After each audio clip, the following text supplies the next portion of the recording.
യേശുവിൽ ഏറ്റവും അനുഗ്രഹീതരായ പ്രിയപ്പെട്ടവരെ,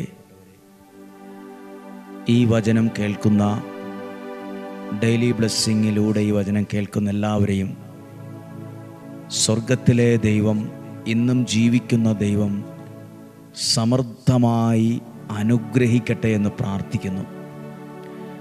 ഇന്ന് ഈ ദിവസം വചനം കേൾക്കുമ്പോൾ ഈ വചനത്തിലൂടെ ഞാനും എൻ്റെ വീടും എൻ്റെ ഭവനത്തിലുള്ളവരും അനുഗ്രഹിക്കപ്പെടും എന്ന് പറയുക. കർത്താവേ, അങ്ങയുടെ വചനം കേൾക്കുന്നതിലൂടെ ഞാൻ മാത്രമല്ല, ആ വചനം കേൾക്കുന്ന എന്നിലൂടെ ഞാനും എൻ്റെ കുടുംബവും ഇന്ന് അനുഗ്രഹിക്കപ്പെടുമെന്ന് വിശ്വസിക്കുന്നു. ഈ വചനം കേൾക്കുമ്പോൾ ഈ വചനത്തിൻ്റെ ശക്തി എൻ്റെ പ്രാർത്ഥനാ വിഷയങ്ങളിൽ വെളിപ്പെടുമെന്ന് വിശ്വസിക്കുന്നു. ഈ വചനത്തിൻ്റെ ശക്തി എൻ്റെ മേൽ നിറയുമെന്ന് വിശ്വസിക്കുന്നു. കർത്താവേ, ഡെയിലി ബ്ലെസ്സിങ്ങിൽ വചനം കേൾക്കുന്ന എല്ലാ കുടുംബങ്ങളെയും പ്രത്യേകം ഓർക്കുവാണ്. എല്ലാ മാതാപിതാക്കളെയും അനുഗ്രഹിച്ച് പ്രാർത്ഥിക്കുന്നു. ഡെയിലി ബ്ലെസ്സിങ്ങിൽ ഈ വചനം ഇപ്പോൾ കാണുന്നവരെ, ഇപ്പോൾ ഇത് ശ്രദ്ധിക്കുന്നവരെ, ഇപ്പോൾ പ്രാർത്ഥനയോടെ ഇരിക്കുന്നവരെ ഈ വചനത്തിലൂടെ അനുഗ്രഹിച്ച് പ്രാർത്ഥിക്കുന്നു. ഈ ഭവനത്തിൽ ദൈവത്തിൻ്റെ ഇടപെടൽ ഇന്നുണ്ടാകട്ടെ. ഈ വ്യക്തിയിൽ ദൈവത്തിൻ്റെ ഇടപെടൽ ഇന്നുണ്ടാകട്ടെ. ഈ നിയോഗങ്ങളിൽ ദൈവത്തിൻ്റെ ശക്തി വെളിപ്പെടാനിടയാകട്ടെ. ദൈവത്തിൻ്റെ കരുണ വെളിപ്പെടാനിടയാകട്ടെ. ഈ പ്രശ്നങ്ങൾ എങ്ങനെ പരിഹരിക്കും എന്ന് ചിന്തിക്കുന്ന വിഷയത്തിൽ, ഇനി ഞാൻ എങ്ങനെ മുന്നോട്ട് നീങ്ങും എന്ന് ചിന്തിക്കുന്ന വിഷയത്തിൽ, എന്തെങ്കിലും അപകടമോ അനർത്ഥമോ എന്തെങ്കിലുമൊക്കെ എനിക്ക് പറ്റുമോ എന്ന് ചിന്തിക്കുന്ന, ഭയപ്പെടുന്ന, ആകുലപ്പെടുന്ന വിഷയങ്ങളിലെല്ലാം ദൈവത്തിൻ്റെ ശക്തി വെളിപ്പെടട്ടെ. ദൈവത്തിൻ്റെ ശക്തി വെളിപ്പെടട്ടെ.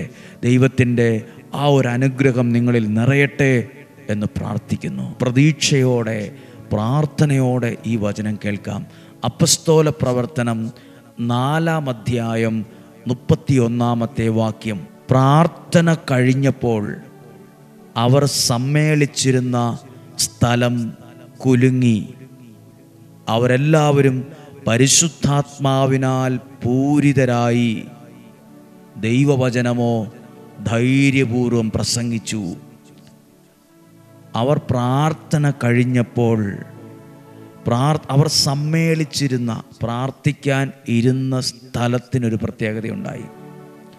പ്രാർത്ഥിക്കാൻ ഇരുന്ന സ്ഥലത്തിന് പ്രത്യേകത വന്നു. ഒരു ദൈവാനുഗ്രഹത്തിൻ്റെ നിറവിന് കാരണമായി. നിങ്ങൾ വചനം കേൾക്കുന്ന ആ സ്ഥലത്തിന് ദൈവികമായ ചില പ്രത്യേകതകളുണ്ടാവും. വചനം കേൾക്കുന്ന നിങ്ങളുടെ വീട് ദൈവാനുഗ്രഹത്തിൻ്റെ നിറവിൽ ചലിക്കാനിടവരും, കുലുങ്ങാനിടവരും. ദൈവശക്തിയുടെ അടയാളമാണത്. അവർ പരിശുദ്ധാത്മാവിൽ നിറഞ്ഞു. എനിക്ക് ഏറ്റവും ഇഷ്ടപ്പെട്ടൊരു വാക്കുണ്ട് അതിനകത്ത്. ദൈവവചനം ധൈര്യപൂർവം പ്രസംഗിച്ചു. ദൈവവചനം പ്രസംഗിച്ചു എന്ന് മാത്രമല്ല, ധൈര്യപൂർവം. നമുക്കെല്ലാവർക്കും മൈക്കെടുത്ത് വലിയ സ്റ്റേജിൽ നിന്ന് പ്രസംഗിക്കാനൊന്നും അവസരമോ സാഹചര്യമോ ഉണ്ടായെന്ന് വരില്ല. പക്ഷേ നമ്മൾ കേൾക്കുന്ന വചനം, നമ്മൾ ഫോണിലൂടെ, കമ്പ്യൂട്ടറിൻ്റെ സഹായത്തോടെയൊക്കെ ആയിരിക്കും ഇത് കേൾക്കുന്നത്. ഇത് അനേകരിൽ എത്തിക്കാൻ പരിശുദ്ധാത്മാവ് നൽകുന്ന ധൈര്യം വേണം. ഈ വചനം നമ്മൾ കേൾക്കാൻ കുഴപ്പമില്ല, സ്വീകരിക്കാം. പക്ഷെ ഇത് അനേകർക്ക് കൊടുക്കണമെങ്കിൽ അത് വേറൊരു അഭിഷേകമാണ്. 2 പേരുടെ മുമ്പിൽ നിന്ന് ഒരു വാക്കുപോലും പറയാൻ പേടിച്ചിരുന്നൊരു കാലം എനിക്കുമുണ്ട്. എന്തെങ്കിലും കാര്യത്തിന് ഒരു സ്റ്റേജിൽ നിന്ന് എന്തെങ്കിലുമൊക്കെ ഒരു വാക്ക് പറയാൻ കാൽമുട്ടിടിക്കുമായിരുന്നു, വിറയ്ക്കുമായിരുന്നു, ഭയപ്പെടുമായിരുന്നു. തൊണ്ടയിലെ വെള്ളം പറ്റുന്ന പോലെ തോന്നുമായിരുന്നു. കണ്ണിൽ ഇരുട്ട് കയറുന്ന പോലെ തോന്നുമായിരുന്നു. ഞാൻ വൈദികനായതിനു ശേഷം ഒരു അച്ഛന്മാരുടെ മീറ്റിങ്ങിൽ പങ്കെടുത്തുകൊണ്ടിരിക്കുമ്പോൾ ഒരച്ഛൻ എന്നോട് പറഞ്ഞു, ഒരു ഇന്ന കാര്യത്തെക്കുറിച്ച് അച്ഛനൊരു 4 വാക്ക് പറ. അപ്പോൾ എനിക്ക് ഭയങ്കരമായ ഭയം വന്നു, ടെൻഷനായി. എനിക്കെൻ്റെ മുഖമെല്ലാം മാറി. അപ്പോൾ വേറൊരു അച്ഛൻ ചോദിച്ചു, എന്തിനാ പേടിക്കുന്നത്? കുറച്ച് 5 മിനിറ്റത്തെ കാര്യമല്ലേ ഉള്ളൂ. പക്ഷെ 5 മിനിറ്റത്തെ കാര്യമായാലും ഭീകരമായൊരു പ്രഷർ, ടെൻഷൻ, അത്രയും ഭയമായിരുന്നു എനിക്ക് 5 മിനിറ്റ് പോലും സംസാരിക്കാൻ. പറഞ്ഞാൽ ആരും വിശ്വസിക്കുക പോലും ഇല്ലായിരുന്നു എനിക്ക് ഇങ്ങനെ ഒരു പ്രശ്നം ഉണ്ടെന്ന് പറഞ്ഞാൽ. പക്ഷെ ഇന്നെനിക്ക് ആയിരങ്ങളുടെ മുമ്പിൽ, 10,000ങ്ങളുടെ മുമ്പിൽ ദൈവത്തിൻ്റെ വചനം ധൈര്യപൂർവ്വം പ്രസംഗിക്കാൻ എനിക്ക് ലഭിച്ചത് ഈ ശക്തി ദൈവത്തിൽ നിന്ന് കിട്ടിയ ആ ഒരു ധൈര്യമാണ്. എന്നെ കേൾക്കുന്ന നിങ്ങളും പലരും പറയും, എനിക്കും ആഗ്രഹമുണ്ട് ധൈര്യപൂർവ്വം മുന്നോട്ട് നീങ്ങണം. ഒരു ഇൻ്റർവ്യൂവിന് പോകാൻ പേടിയാ, പരീക്ഷയ്ക്ക് പോകാൻ പേടിയാ, ഒരാളെ കാണുന്നത് പേടിയാ, എങ്ങനെയാണ് പറയേണ്ടതെന്നറിയില്ല, എങ്ങനെയാണ് സംസാരിക്കേണ്ടതെന്നറിയില്ല. ദൈവം നിനക്കാവശ്യമായ ധൈര്യവും ശക്തിയും തരും. പ്രിയരെ, ഞാൻ ആരെങ്കിലുമൊക്കെ വന്നാൽ ഒളിച്ചിരിക്കുന്ന സ്വഭാവം വരെ ഉണ്ടായിരുന്നു. എന്നോട് ചോദിക്കുന്നു, നിനക്ക് ഇത്രയും വയസ്സായില്ലേ, നീ ഇതിനെ ഒളിച്ചിരിക്കുന്നത്? നമ്മുടെ മനസ്സിനെ ചില കോംപ്ലക്സുകൾ, നമ്മുടെ മനസ്സിൻ്റെ ചില മുറിവുകൾ നമ്മളെ പല സ്ഥലത്തുനിന്ന് മാറ്റി മാറ്റി കൊണ്ടുപോകും. നീ എന്താ ഇങ്ങനെയെന്ന് ചോദിക്കും. മാറി മാറി പോകുമായിരുന്നു. ആൾ കൂടുമ്പോൾ ഒളിച്ചിരിക്കുമായിരുന്നു, മുറികളിൽ ഒളിച്ചിരിക്കുമായിരുന്നു, മാറിപ്പോകുമായിരുന്നു, ഒറ്റയ്ക്കിരുന്ന് ഭക്ഷണം കഴിക്കുമായിരുന്നു. എല്ലാം ഒതുങ്ങി എന്തോ വേറെ ആർക്കും ഇത് മനസ്സിലായെന്ന് വരില്ല. ഒരു ധൈര്യക്കുറവ്, ഉണങ്ങാത്ത മുറിവുള്ള ഒരാളെ പോലെ എൻ്റെ പെരുമാറ്റവും പ്രവൃത്തിയൊക്കെ എന്നെ പോലും വിഷമിപ്പിച്ചിട്ടുണ്ട്. എനിക്കറിയാം, ഇന്ന് ആരോഗ്യമുള്ളൊരു മനസ്സോടെ നിങ്ങളുടെ മുമ്പിൽ നിൽക്കാൻ കഴിയുന്നത് ദൈവത്തിൻ്റെ ഈ വചനത്തിലൂടെ കിട്ടുന്ന ധൈര്യമാണ്. ദൈവത്തിൻ്റെ ആത്മാവ് നൽകിയ ആ ധൈര്യമാണ്. എനിക്കറിയാം, എന്നെ കേൾക്കുന്ന ഓരോരുത്തരും ഈ വചനം കേൾക്കുമ്പോൾ അവിടെ ഒരു വാക്കുണ്ട്, ധൈര്യപൂർവം. ധൈര്യം പരിശുദ്ധാത്മാവിൻ്റെ അനുഗ്രഹമാണ്, പരിശുദ്ധാത്മാവിൻ്റെ അഭിഷേകമാണ്. ഈ ധൈര്യമായി മാറുന്നത് എന്നാണെന്നറിയാമോ? ദൈവത്തിൽ നിന്നുള്ള ശക്തി നമ്മളിൽ വരുമ്പോഴാണ് നമ്മൾ ധൈര്യമുള്ളവരാകുന്നത്.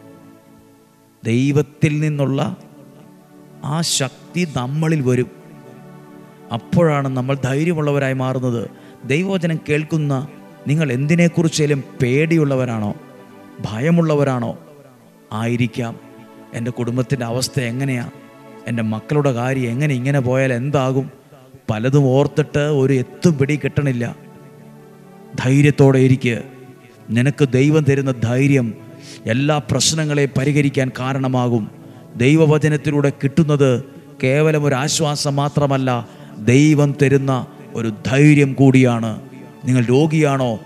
പേടിക്കുമൊന്നും വേണ്ട, ധൈര്യത്തോടെ ഇരിക്കുക. അതിനെ അതിജീവിക്കാനുള്ളൊരു ശക്തി നിൻ്റെ മേൽ വരുന്നുണ്ട്. നിൻ്റെ ജീവിതത്തിൽ ചില നന്മകളുടെ തുടക്കമാണിന്ന്, ചില സൗഖ്യങ്ങളുടെ തുടക്കമാണിന്ന്, ചില അഭിഷേകത്തിൻ്റെ തുടക്കമാണിന്ന്, ചില ധൈര്യമുള്ള ഒരാളായി മാറുന്നതിൻ്റെ തുടക്കമാണിന്ന്. കരങ്ങളെ ഹൃദയത്തോട് ചേർത്ത് വെക്ക്. എന്നിട്ട് പറ, ശിഷ്യന്മാർ ആ വചനത്തെ ധൈര്യപൂർവ്വം പ്രസംഗിച്ചു. ഞാൻ ഈ വചനം അദ്ദേഹത്തിന് അയച്ചു കൊടുത്താൽ അദ്ദേഹം എന്ത് വിചാരിക്കും? ഞാൻ ഇടുന്നില്ല, എന്നോട് 2 പേര് പറഞ്ഞു, അതുകൊണ്ട് ഇനി ഞാൻ ആർക്കും വചനം കൊടുക്കുന്നില്ല. ആരെന്ത് ചിന്തിച്ചാലും പറഞ്ഞാലും ഞാൻ ചെയ്യുന്നത് ദൈവത്തിൻ്റെ വചനത്തെയാണ് കൊടുക്കുന്നത്.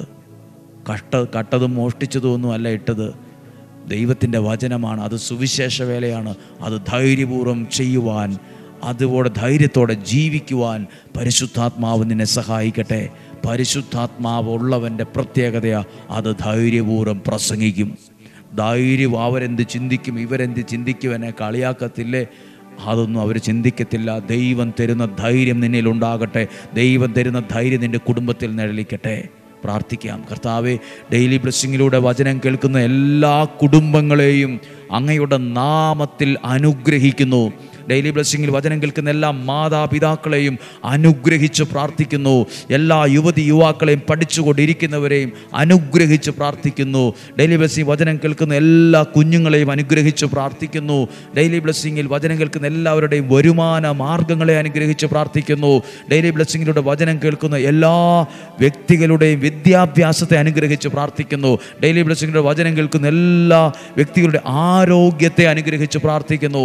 ആരോഗ്യത്തെ അനുഗ്രഹിച്ച് പ്രാർത്ഥിക്കുന്നു. സാമ്പത്തികത്തെ അനുഗ്രഹിച്ച് പ്രാർത്ഥിക്കുന്നു. രോഗങ്ങളിൽ നിന്നും, അപകടങ്ങളിൽ നിന്നും, ദുർമരണത്തിൽ നിന്നും, മുപ്പെത്താത്ത മരണത്തിൽ നിന്നും, ചതികളിൽ നിന്നും, വഞ്ചനയിൽ, നിരാശയിൽ നിന്നും, കുറ്റബോധത്തിൽ നിന്നും, കർത്താവ്, എല്ലാ തിന്മയുടെ അന്ധകാര പൈശാചിക സ്വാധീനങ്ങളിൽ നിന്നും ഞങ്ങളെ കാത്തുകൊള്ളണമേ. ഞങ്ങളുടെ കുടുംബത്തെ സംരക്ഷിക്കണമേ. ഞങ്ങളുടെ ആരോഗ്യത്തെയും മനസ്സിനെയും സംരക്ഷിക്കണമേ. ഞങ്ങളുടെ എല്ലാ വഴികളെയും അങ്ങ് ഒരുക്കണമേ.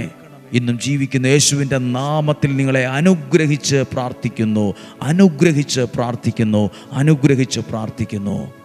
ഇപ്പോഴും എപ്പോഴും എന്നേക്കും ആമേൻ. നല്ലൊരു ദിവസം നിങ്ങൾക്ക് ആശംസിക്കുന്നു. ഈ വചനം നിങ്ങൾക്ക് പ്രയോജനപ്പെടട്ടെ. ഈ വചനത്തിലൂടെ ദൈവത്തിൻ്റെ ശക്തി നിങ്ങളിൽ നിറയട്ടെ. ദൈവാത്മാവ് നിങ്ങളെ സഹായിക്കട്ടെ. നാളെയും 5:30 ഒരുമിച്ച് കാണുന്നത് വരെ ഉള്ളം കയ്യിൽ എന്ന പോലെ വലിയവനായ ദൈവം എന്നെയും നിങ്ങളെയും സൂക്ഷിക്കട്ടെ. ആമേൻ.